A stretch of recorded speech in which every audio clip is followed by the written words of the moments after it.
10/12, 2020 DKNG DraftKings follow-up.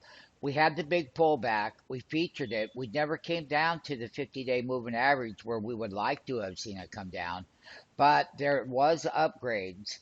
So basically, there was a $3.70 move. All right. There was a $2.19 gap. 51.01 is where they opened it. 52.52 is the high, as it was, and the low of the day was 50.33. The current bid is 50.70 by 75. Last print 50.74. 31.6 million shares traded on our DraftKings. All right. Now, let me tell you a little bit about what happened. Um, we had upgrades out of Credit Suisse with a $76 target on our DraftKings. Then we had another one that had a downgrade citing, oh, well, you know, it's fully priced. No, it's not. It has a lot of room to run, and it does. And this is the daily chart. And once again, if there are any more pullbacks in it, we're going to continue to be buyers. But I want to just alert everyone at 55, right? But that 54.82 is going to be resistance. That's going to be the 20-day, and then that yellow line is a 10-day moving average. And the other short term is the sell signal on the daily is minus 1.4, 1.4 minus in the MACD reading. So we need to see that improve. But stochastic wise, we're down here at levels where we always look at DraftKings and what kind of business model it has, and how the NFL and how baseball, and we just finished basketball and hockey's out of the way.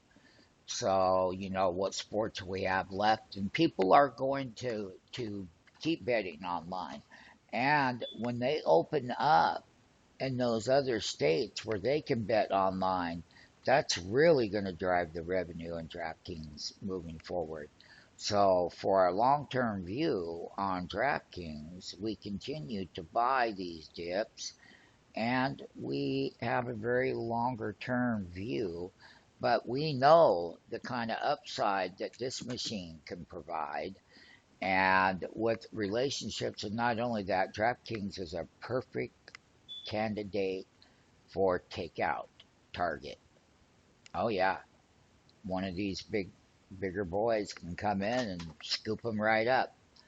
And if they were smart, they would do it now.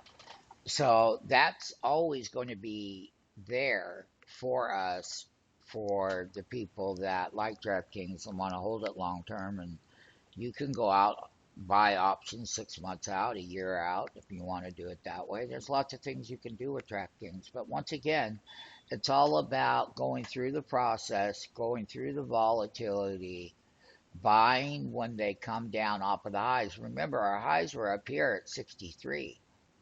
We have a ways to go, and we'll get there. It's not going to be straight up.